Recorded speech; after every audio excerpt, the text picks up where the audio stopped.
We are vibrational beings. You know, we're not just flesh and blood. You know, if you put anything under a microscope, an intense microscope, you can ultimately see that everything is vibration. And as the scientists are now telling us, there's information there, but it's not solid. It's always moving. So we're vibrational beings. And when we lift our vibration to what we want to experience, it happens first on a vibratory level, and then it shows up and manifests in our life. So people who are holding on to rancor, animosity, they're slowing down their vibration. Okay. Another way of saying is you cannot have what you're not willing to become vibrationally. Ah. If you do get it, you'll lose it. Ah. You see, this is why people, they'll win the lottery, they lose everything, Yeah. or they'll finally get the person they think they want to be with. Absolutely. They can't keep the relationship, or they'll get a modicum of success but can't hold on to it because inside they weren't vibrationally aligned. They really hadn't become it. So you can temporarily manipulate and get things, but to have it completely, you have to lift your vibration and become that in vibration. You're not really attracting things to you, you're really radiating. Ah. It's really a radiation. I could cry right now. It's like if I become the vibrational frequency of love, harmony, peace, and I'm radiating that, That's the key. it's gonna show up in my life. That's the key. Yeah. That's the word.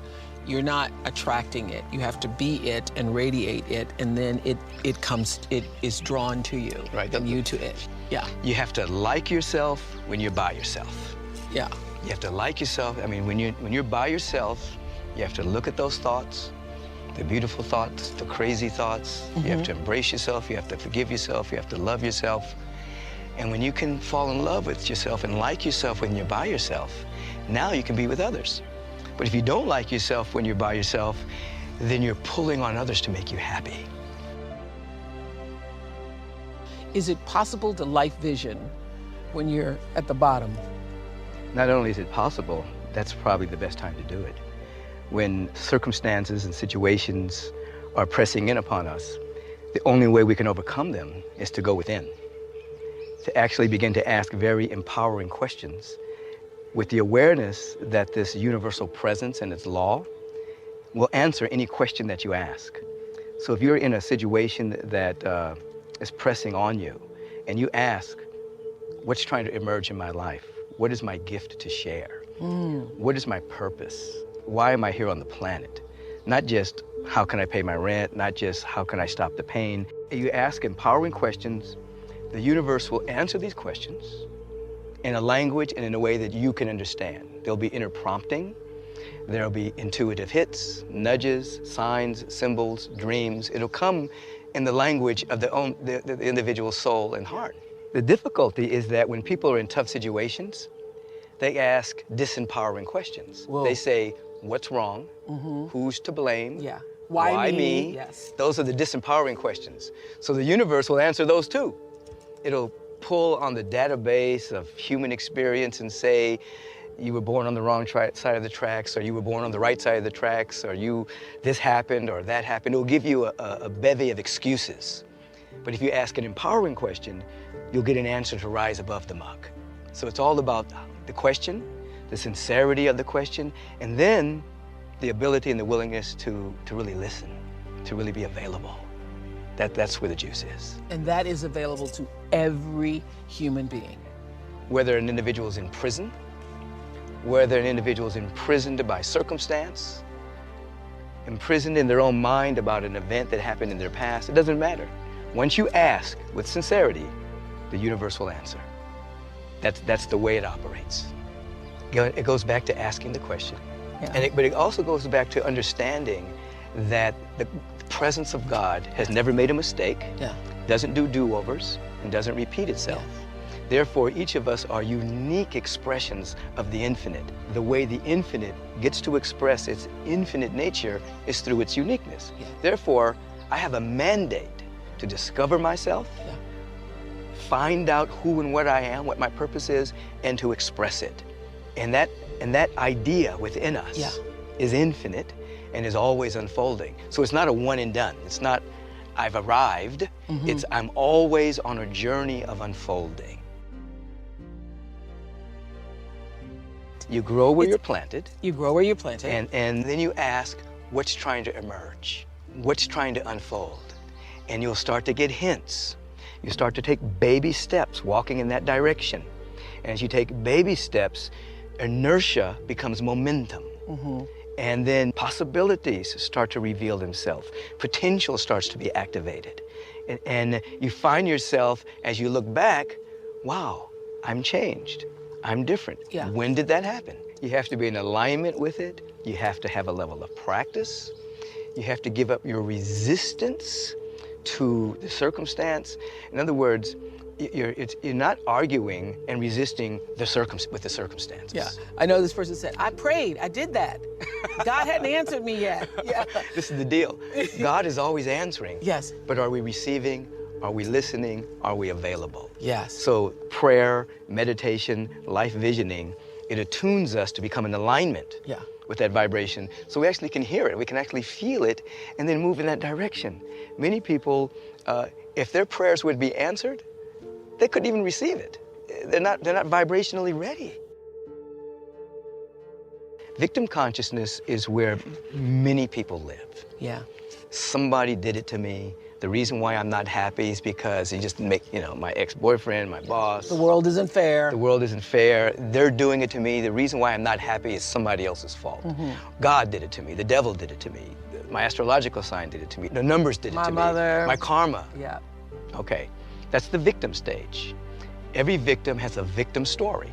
You ask somebody, a victim, what's going on, and they'll give you a list of complaints about what's wrong and who did it. Fannie Lou Hamer once said, I got sick and tired of being sick and tired. When you get sick and tired of being sick and tired, something happens, and you start to open up to a possibility that maybe I made my own way. Maybe there's something more than what meets the eye. You're going to need something that is not within your little mind and your little perception. And that's where prayer comes in. That's where meditation comes in. That's where life visioning comes in. So if you just said, help, I'm open, I'm available to something new, now you're on your way. Yeah. Help is a prayer. Help is a prayer. Yeah. I say, when I use the word help, I say, hello, eternal loving presence. That's what help means to me. Yeah. Hello, eternal loving presence. Wow, that's a good one. Back in the day when the Bodhi tree existed, and a book fell off the shelf. I walked in and the book just slammed on the floor off the shelf, and it was exactly what I needed to read at that time. And so I learned about manifestation. I learned about the second stage, which is how to manifest, which is establishing intention, beginning to see visually the kind of life you want to live, beginning to have conversation about that kind of life. I tell people you have to talk about it more than you talk about your problems, because at the end of the day, if you're complaining more than you're talking about your vision, then you're in inertia. So there's a shift that takes place where you're actually talking about the possibilities more than you're talking about your issues. Yeah. You don't deny the issues. Bad things have happened to people. You're not denying that those things have happened. But it's the energy that you give to it. That is a definite, true fact. If you start talking about somebody or you're engaged in a conversation where you're gossiping, before long, you're spiraling down. Energy goes into those lower frequencies. Yep. Doubt, worry, fear, now you're in that sediment. You're in that dynamic. But if you start talking about possibility, even if you don't know how to get there, then your energy starts to go up. You know, what if? You ask a what if question. You know, what if all my needs were met? What would I be doing in my life? What if everything is really working together for my good? What if all the bad things that have happened in my life are leading me to activating some great potential in my experience? What if God really is on my side? Yeah. You know, you ask a what if question and you start to notice little tiny miracles happening in your life. Things start to manifest. You don't know how they got there. The primary dark night of the soul is when you're losing your identification with your previous identity, but you don't yet have an identification with what's new emerging. You're in the dark. That's good. You don't know. You knew this is who you used to be. Yeah. But you're not that anymore. But who you're becoming, you're not that either. So it's dark. It's really, and sometimes it's excruciating. Sometimes it's a lot of fear, a lot of disconnect. And I tell people that when you're going through that, tell them to ask this question. If this experience were to last forever, what quality would have to emerge for me to have peace of mind? Ooh. So if you ask that question, and you say, oh, if this particular experience was going to last forever, I would need some strength. I would need some peace. I would need a little bit more, name whatever quality. And what happens is, when your attention starts focusing on that quality, rather than resisting the dark night, then the process is speeded up. And your identification, you move through it faster. You move through it faster. Yeah. Pain pushes until the vision pulls. So life is progressive, and it's pushing you until you get pulled by a larger vision.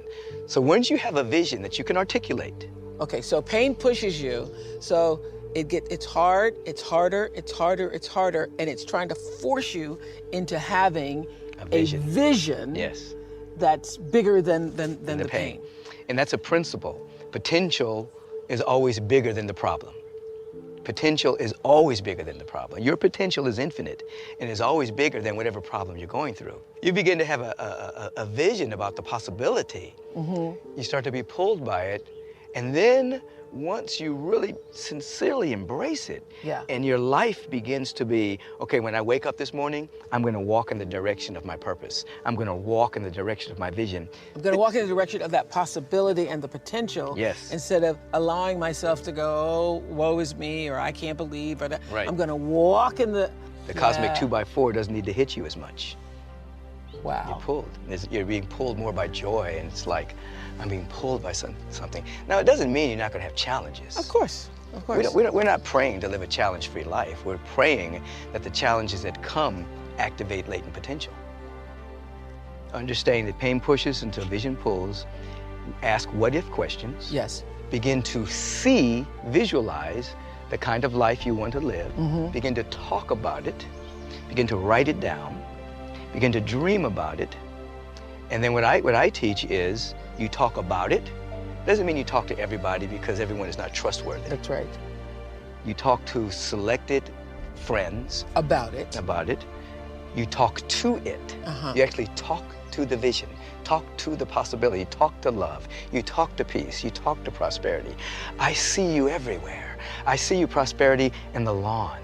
I see you abundance in the grain of the sand. I see you everywhere. You talk to it, and then after a while, you're talking from it.